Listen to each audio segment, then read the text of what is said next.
Hi and welcome all.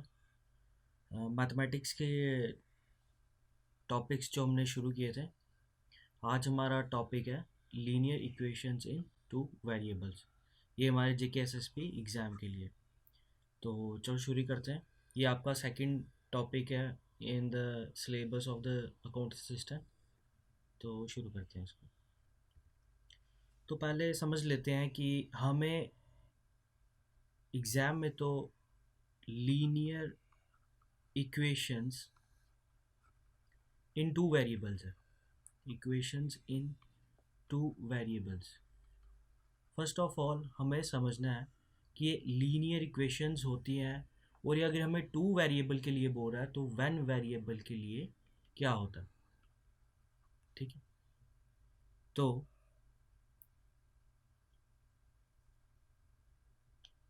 First of all linear equations होती क्या है। लीनियर इक्वेशंस हमें ये जस्ट रिप्रेजेंट करती हैं। It's represents a straight line. ये क्या रिप्रेजेंट करती हैं? एक स्ट्रेट लाइन। लीनियर इक्वेशंस क्या रिप्रेजेंट करती हैं? एक स्ट्रेट लाइन। वो स्ट्रेट लाइन की फॉर्म क्या होती है? y is equal to M X plus C. ये हमारा जो ग्राफ है, अगर हम ये ग्राफ मान लें, ये हमारी y एक्सिस है, ये हमारी x एक्सिस है, और ये कोई लाइन है हमारी, जिसको हम बोल रहे हैं y is equal to M X plus C. तो ये जो m है, this is the slope, this is slope, this is y coordinate, this is x coordinate, and this is the constant. ठीक है। अब बात आती है कि लीनियर इक्वेशंस किस लिए हैं, इनका पर्पस क्या है। इनका पर्पस है, purpose is to solve given equations. जो हमें इक्वेशंस दी होती हैं उनको सॉल्व करने के लिए हमें ये ज़रूरत पड़ती है। तो फर्स्ट ऑफ ऑल कंसेप्ट आता है जो हमें मैं भी बताया कि टू वेरिएबल को पढ़ने से पहले हमें पता होना चाहिए कि वन वेरिएबल का कंसेप्ट क्या है। वन वेरिएबल, ठीक। वन वेरिएबल की इक्वेशंस क्या होती है? A X plus B equal to zero, ये हमारी इक्वेशन है। वन वेरिएबल, यहाँ पे वेरिएबल का मतलब है जो वैरी करता है। यहाँ पे वैरी क्या है? वैरी करने वाली चीज़ है सिर्फ x. X is the variable, और ए और बी के हमारे these are constant, these are constant. और ए हमारा कभी भी ज़ीरो नहीं हो सकता। क्यों? अगर ये ज़ीरो हो गया, इसका मतलब ज़ीरो इंटू एक्स, तो ये ज़ीरो, तो वेरिएबल कोई बचा ही नहीं, तो इसलिए ए हमारा ज़ीरो नहीं हो सकता। यहाँ इसकी मैं एक एग्जांपल ले लेता हूँ वन वेरिएबल की। मान लो ये हमारी इक्वेशन है 4x प्लस 9 इजकल टू -1। तो ये हमारी इक्वेशन जो है ये इन वन वेरिएबल है। क्यों? क्योंकि इसमें एक ही वेरिएबल है, one variable only, one variable only. कौन सा वेरिएबल है वो? x, एक हमारा वेरिएबल। ठीक। अगर इसकी सोल्यूशन की बात करें, सोल्यूशन की बात करें, सोल्यूशन क्या होता है? वेरिएबल की वैल्यू को हम सोल्यूशन बोलते हैं। वेरिएबल, वेरिएबल्स वैल्यू, उसको क्या बोलते हैं? सोल्यूशन बोलते हैं। तो उसका सोल्यूशन कैसे निकलेगा? 4x इक्वल टू -11, 9 को हम दूसरी साइड ले गए -9, तो ये हमारा आ गया -20।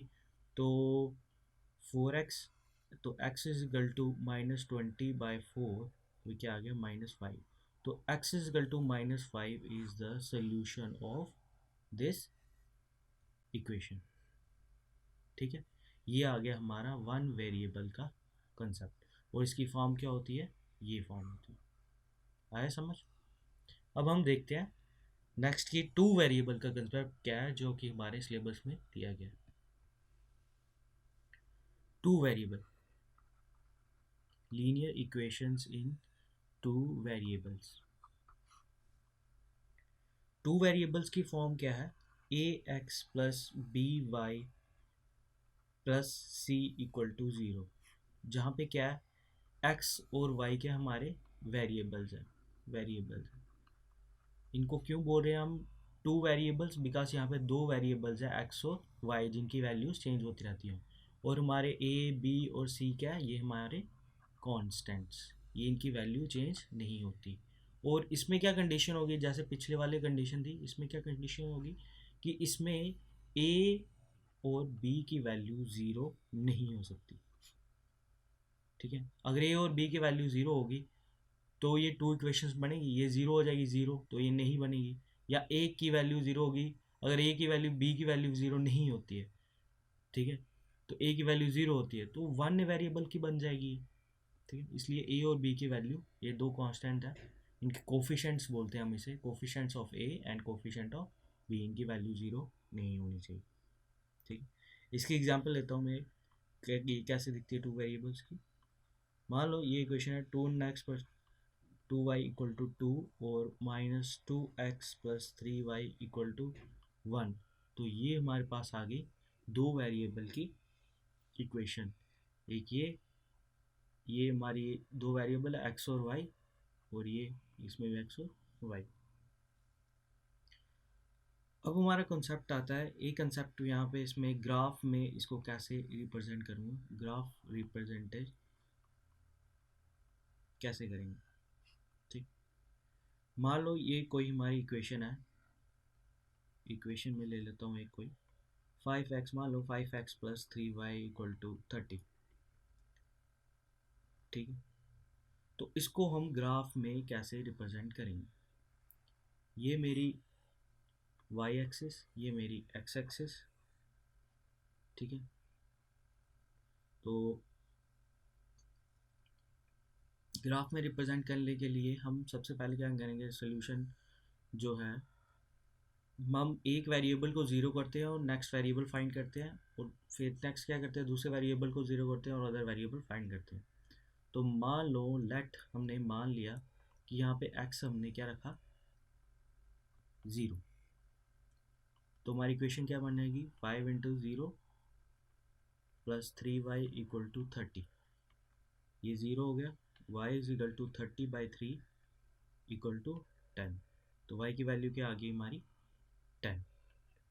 और उसी तरह हमने y इक्वल टू ज़ीरो रखा, और इससे क्या हुआ, 5x plus 3 into zero equal to 30।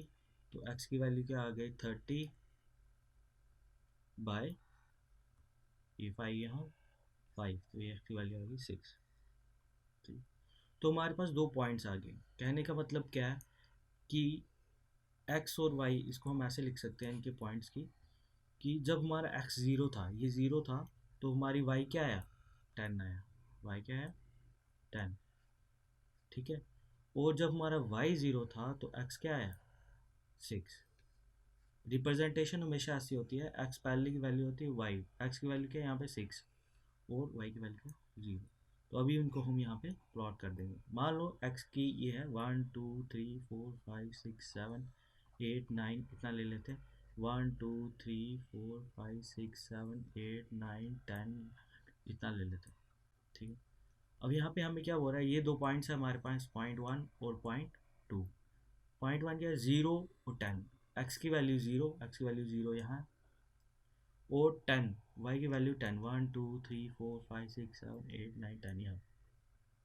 तो ये वैल्यू यहाँ पे, ये पॉइंट हो गया हमारे पास। ठीक, और 6 और 10, यहाँ पे 6 ले लेते हैं एक्स पे, 1 2 3 4 5 6, तो ये वैल्यू आ गई, ये पॉइंट, और y की वैल्यू ज़ीरो है, तो y की वैल्यू ज़ीरो, तो ये पॉइंट है। अब इन दो जो पॉइंट आए हमारे पास, इन दोनों को हमने क्या कर लेना है, एक सेकेंड, इन दोनों को हमने क्या कर लेना है, ज्वाइन कर लेना है, या इसको एक्सटेंड कर देना। तो ये क्या आ गई, ये जो लाइन है, ये कौन सी लाइन है, 5x plus 3y equal to 30, this is the line. ये आ गई हमारी ग्राफिकल रिप्रेजेंटेटिव। ये समझाने के लिए मैंने किया कि ये इक्वेशन को हम इसको भी ऐसे ग्राफिकली रिप्रेजेंट कर सकते हैं, ये नहीं पूछेंगे आपको।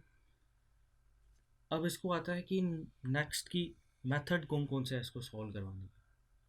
What are the various methods. ठीक है, मैंने आपको बताया कि आपके पास क्या होता है, ये हमारी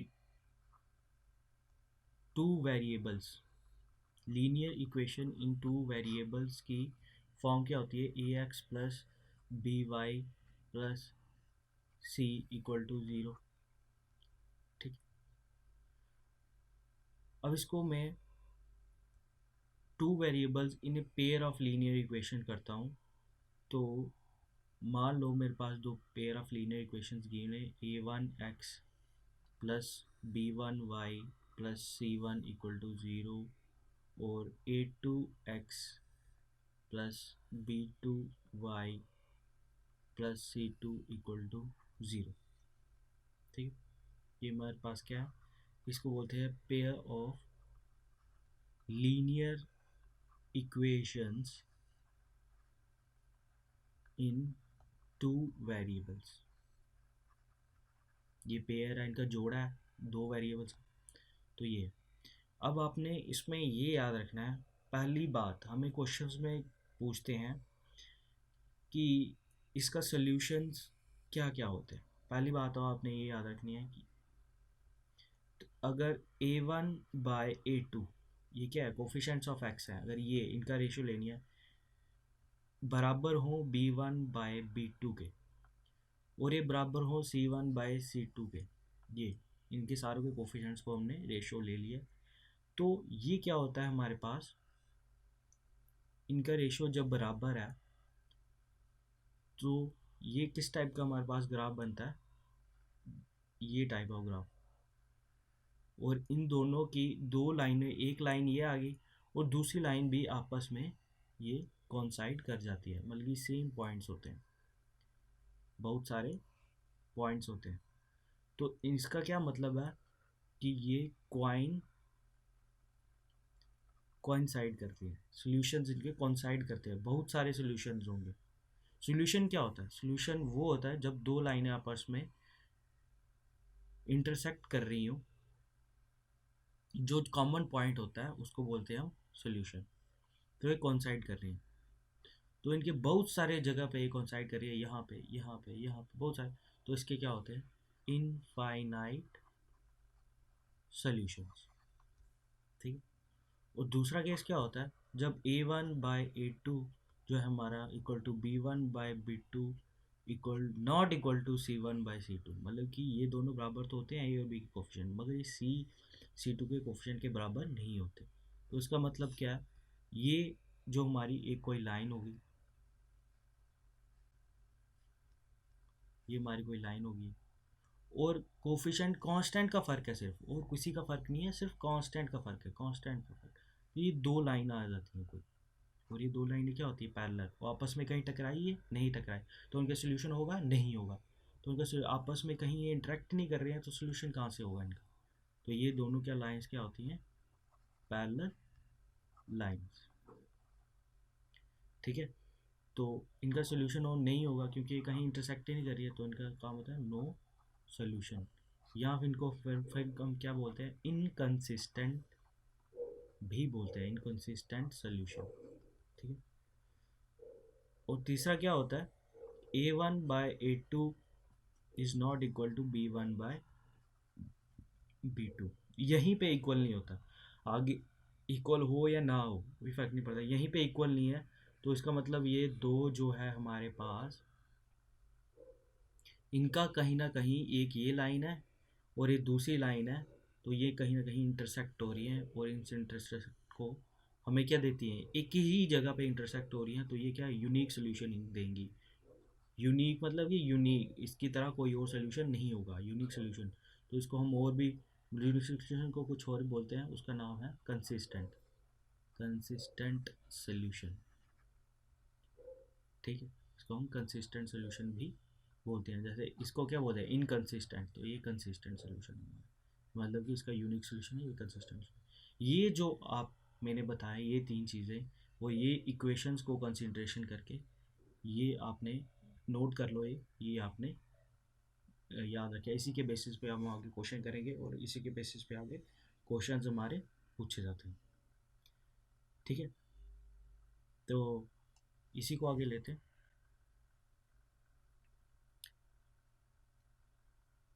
इससे पहले ये करवाएं, मैं यहाँ पे आपको एक और चीज़ करवाना चाहूँगा।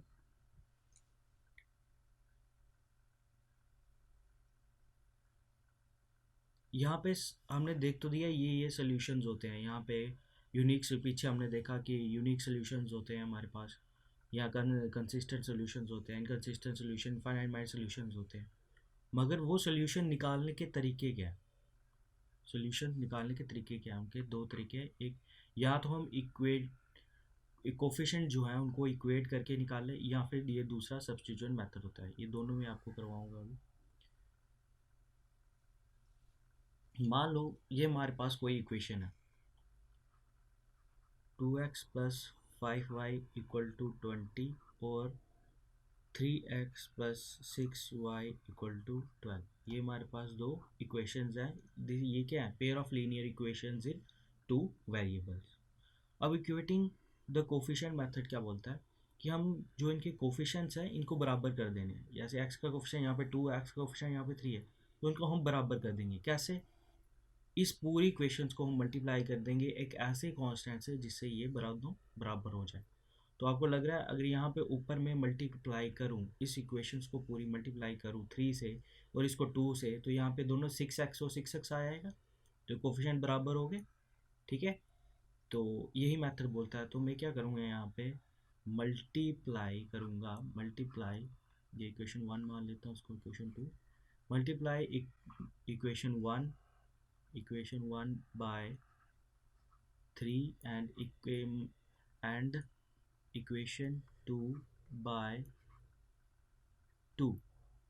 हमें क्या मिलेगा, वी गेट, क्या मिलेगा हमें, 2 से मल्टीप्लाई करो उसे, 6x plus 15y equal to 60 और 6x plus 12y equal to 24। ठीक है, इसको हमने किया मल्टीप्लाई बाय 3, इसको मल्टीप्लाई किया मल्टीप्लाई बाय 2, तो ये आ गया हमारे पास। ठीक है, ये तो आ गया। फिर इसको हम क्या कर लेते हैं, इसको इसमें से इसमें सब्ट्रैक्ट कर लेते हैं। सब्ट्रैक्ट करने के लिए माइनस कर दिया हमने, तो ये क्या, 6x में 6x वो कट गया, पूरा कैंसिल ही हो गया। और 15 में से 12 गए, वो क्या आ गया 3y। तो 60 में से 20 गए 36, तो y क्या आ गया हमारा 36/3 इक्वल टू 12। तो y हमारा 12 आ गया। अब y एक वेरिएबल की वैल्यू हमें मिल गई, y की वैल्यू मिल गई, तो x की निकालने के लिए y की वैल्यू हम इसमें पुट कर देंगे। पुट y इक्वल टू 12, किसी भी, यहाँ इसमें भी कर सकते हो या इसमें भी कर सकते हो, आपकी मर्जी। ये मैं पहली वाली में पुट कर रहा हूँ, इन 1। तो 2x प्लस 5y की जगह क्या आएगा 12 इक्वल टू 20। तो 2x is equal to 20 minus 15 into 12 60 minus ये क्या है, x is equal to minus 40/2। तो x इज इक्वल टू क्या आ गया हमारा -20। ठीक, तो ये हमारा सोल्यूशन का पॉइंट क्या आ गया, -20 x की वैल्यू और ये 12। This is the solution, this is the solution. ये है हमारी x की वैल्यू, ये हमारी y की वैल्यू। इस तरीका से ये इक्वेटिंग द कोफिशिएंट मेथड है। अब दूसरा मेथड क्या है, सब्स्टिट्यूशन मेथड। इसमें हम एक वैल्यू उठा के दूसरी जगह सब्स्टिट्यूट करते हैं, इसलिए मेथड का नाम है सब्स्टिट्यूशन मेथड। सेम इक्वेशंस ये ले लेते हैं हम, कौन सी, ये इक्वेशन 5x, ताकि आपको कंपैरिजन करने में आसानी हो। मेथड कौन सा आसान है, 3x plus 6y equal to 12। ठीक है, ये इक्वेशन 1, ये इक्वेशन 2, सेम इक्वेशन यही ले ली मैंने। तो इसमें क्या करते हैं, हम एक इक्वेशन उठाते हैं फ्रॉम 1। मैंने क्या कर लिया, इक्वेशन उठा ली, 2x इक्वल टू, इसमें से मैंने मान लो x की वैल्यू निकालना शुरू करता हूँ। मतलब फिर क्या होगा 20, इसका मतलब -5y, ये इस दूसरी तरफ आ जाएगा, और x is equal to 20 minus 5/2। ये आ गई हमारी इक्वेशन, ये वाली आ गई x वाली। अब क्या करेंगे हम, पुट x की वैल्यू जो है, x वैल्यू जो हमने अभी निकाली है, इन किसमें पुट करनी है, आके मर्जी है, इसमें करो इसमें करो, कोई इशू नहीं है। नहीं, इसमें इशू नहीं, इसके अगर हमने फर्स्ट से इक्वेशन निकाल ली है तो सेकंड में हमें पुट करनी पड़ेगी। इनटू दूसरे में करेंगे ताकि y की वैल्यू निकल जाए।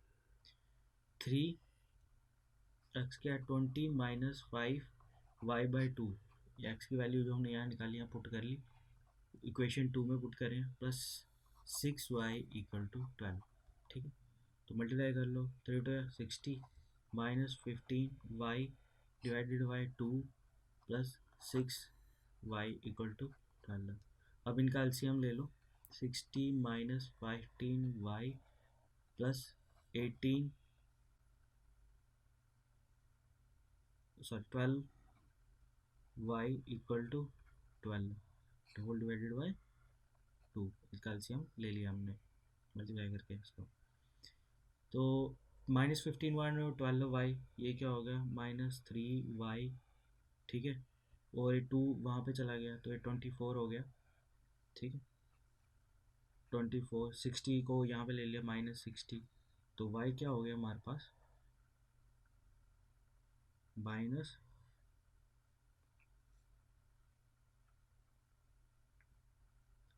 36/3 इक्वल टू -3 था यहाँ, तो y क्या हो गया हमारे पास 12। अब देख रहे हो ये y की वैल्यू यहाँ पे भी 12 थी और यहाँ पे भी 12 है। अब क्या करना है, y की वैल्यू आ गई और सेम इसी तरीके से हमने क्या कर देना है, y की वैल्यू इक्वेशन 1 में डाल के फिर यहाँ पे इक्वेशन कर लेनी है, मतलब यहाँ से फिर यहीं पे आके क्या करना है।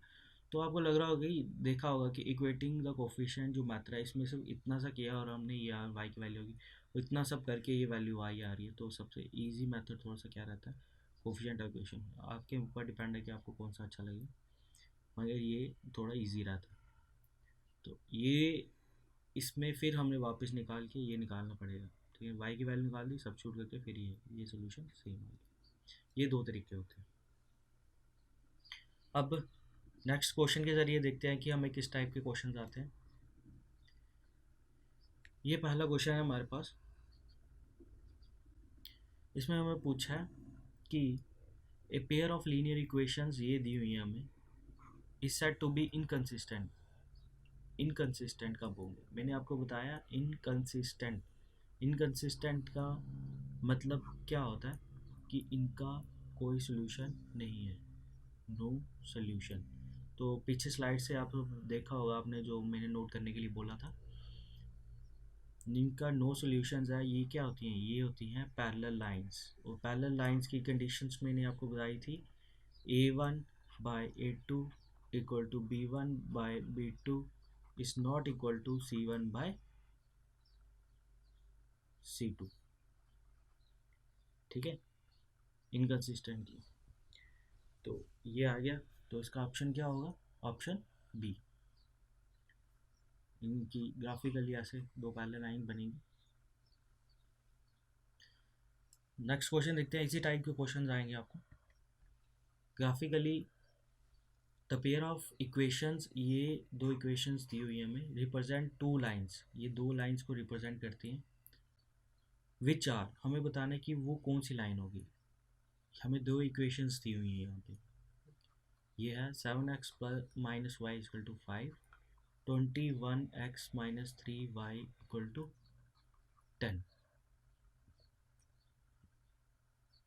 तो हम इसका सोल्यूशन निकालेंगे तभी पता चलेगा।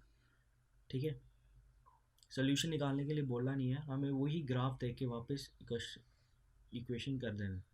तो यहाँ पे हमें नोट कर लेना है कि a1, इसको कंपेयर कर लो to the general form, compare कर लो to the general form. General form क्या थी, ये हमारी ax प्लस बी वाई, ठीक है नी, इक्वल टू सी।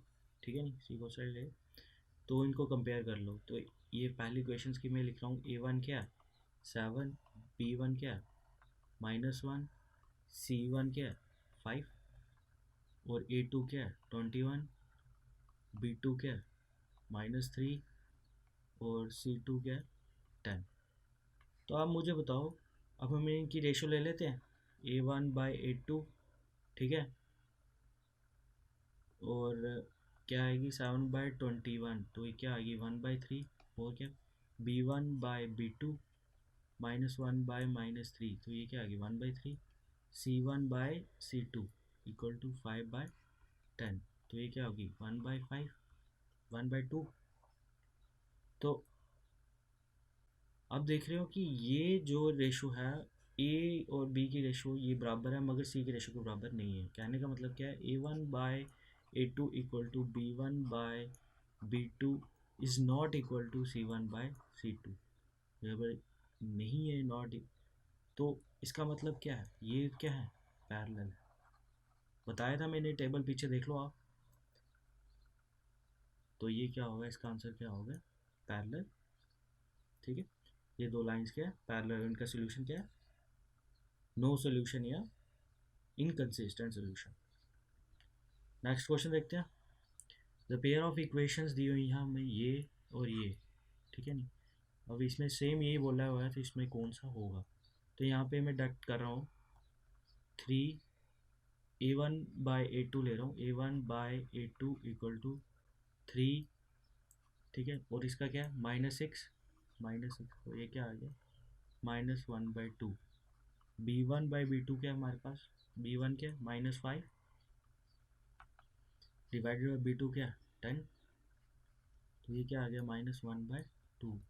C1/C2 क्या है हमारे पास, 7/7, 7/7। ठीक है, यहाँ पे देख रहे हो कि ये दो इक्वेशंस जो हैं बराबर है, A1/A2 equal to B1/B2, but not equal to C1/C2 जो कि 1 के बराबर है, C1/C2। ठीक है, तो ये कौन सा केस है, ये पैरेलल वाला केस है, सेम पैरेलल वाला केस है। तो पैरेलल में क्या होता है, नो सोल्यूशन, या क्या बोलते हैं हम, इनकंसिस्टेंट सोल्यूशन। तो ऑप्शन में से चेक कर लो कौन सा है ये, नो सोल्यूशन। ठीक है, next question. If a pair of linear equations is consistent, हमें क्या दिया हुआ है, कंसिस्टेंट दिया हुआ है। ठीक है, तो लाइंस क्या होंगी, मैंने आपको बताया कि कंसिस्टेंट, वही मेथड देख लो पीछे। कंसिस्टेंट, कंसिस्टेंट क्या क्या होता है, यूनिक सोल्यूशन। यूनिक सोल्यूशन का मतलब जब लाइन आपस में क्या कर रही होती है, इंटरसेक्ट कर रही होती है। ठीक है, तो इनका सोल्यूशन क्या है, A1/A2 not equal to B1/B2 होता है। ठीक है, तो ये क्या होता है, ये आपस में कहीं ना कहीं एक जगह इंटरसेक्ट कर रही होती हैं। तो उनका क्या मतलब, ऑलवेज कॉन्सिडेंट नहीं, पैरेलल, ऑलवेज इंटरसेक्टिंग, या इंटरसेक्टिंग और कोइंसिडेंट नहीं, तो ऑलवेज इंटरसेक्टिंग। ठीक है, ये यहाँ पे इंटरसेक्ट कर रही होती हैं, जो भी कंसिस्टेंट होती हैं वो क्या कर रही है, इंटरसेक्ट कर रही होती है। Next question, for what value of के की वैल्यू निकालनी है, डू द इक्वेशंस 2x-3y। तो ये दो में इक्वेशंस दी हुई हैं, कोइंसिडेंट लाइन। ठीक है नहीं, कोइंसिडेंट लाइन बताने के लिए मैंने आपको बोला कि कोइंसाइड लाइन का मतलब क्या, जब हमारे पास क्या होता है, इनफाइनाइट सोल्यूशन होता है। कोइंसाइड में इनफाइनाइट सोल्यूशन, इनफाइनाइट सोल्यूशन क्या होता है, जो दो लाइंस जो है एक दूसरे के ऊपर होती हैं, कोइंसाइड कर रही होती है, उनका इनफाइनाइट बहुत सारे सोल्यूशंस होती हैं। कंडीशन क्या है इसकी, A1/A2 equal to B1/B2 equal to C1/C2। तो ये इक्वेशन हमें इसमें लगानी है, तो लगवा लो इसमें, इक्वेशंस में क्या लगेगा, ये कोफिशिएंट ऑफ A1 देख लो 2, कोफिशिएंट A2 वो क्या है 3 इक्वल टू B1, B1 क्या है -3, B2 क्या K, ये हमें दिया हुआ निकालना है, जो C1 0, सॉरी C1 क्या है 10 है, ठीक है, और C2 क्या 50। ठीक, अब इनको कर लेते हैं, इससे हमें K की वैल्यू निकालनी है।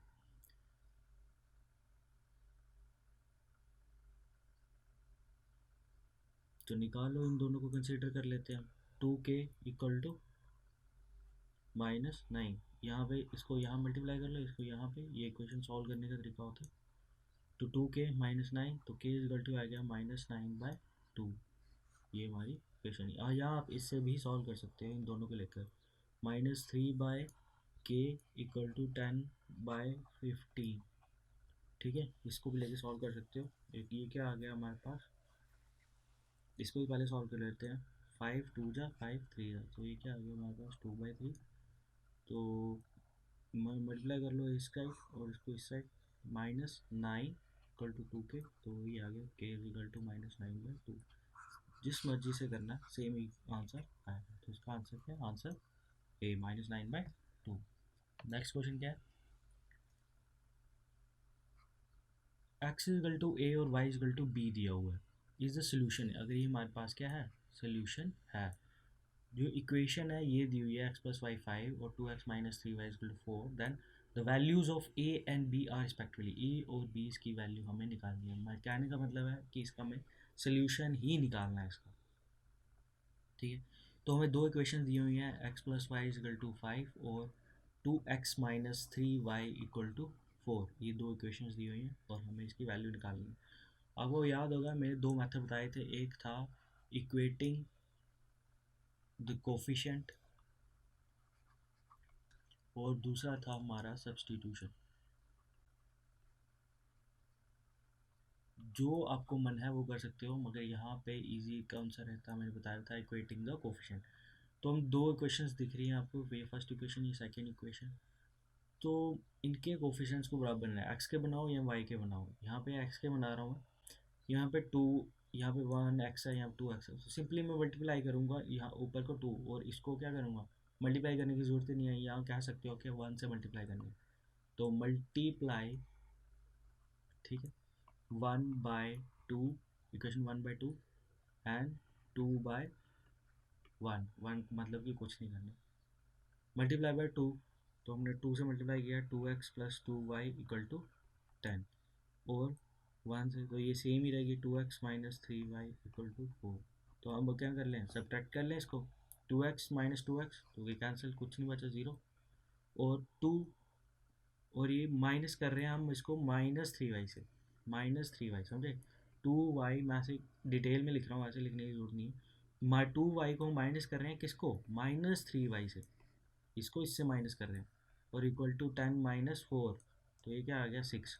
तो माइनस माइनस ये क्या होता है, प्लस हो जाता है, प्लस हो जाता है, तो ये क्या आ गया 5 = 6। तो y क्या आ गया 6/5। ठीक है, y आ गया। तो अब क्या करना पड़ता है, इसको हमने put value of y, value of y को क्या करना पड़ता है, इन, पहले पुट कर लो उसको। ठीक है, x + y की वैल्यू 6/5 = 5, तो y x की वैल्यू क्या आ गई 5 - 6/5।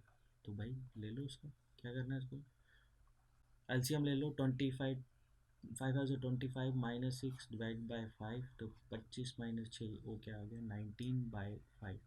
तो क्या आ गई x की वैल्यू, तो पॉइंट क्या आ गया हमारे पास, क्या आ गया, x की वैल्यू 19/5 और y की वैल्यू 6/5। ठीक है, इतना ज़्यादा लिखने की ज़रूरत नहीं है, ये सिर्फ आपको समझाने के लिए। तो इसका वैल्यू ऑप्शन क्या आ गया, ऑप्शन डी।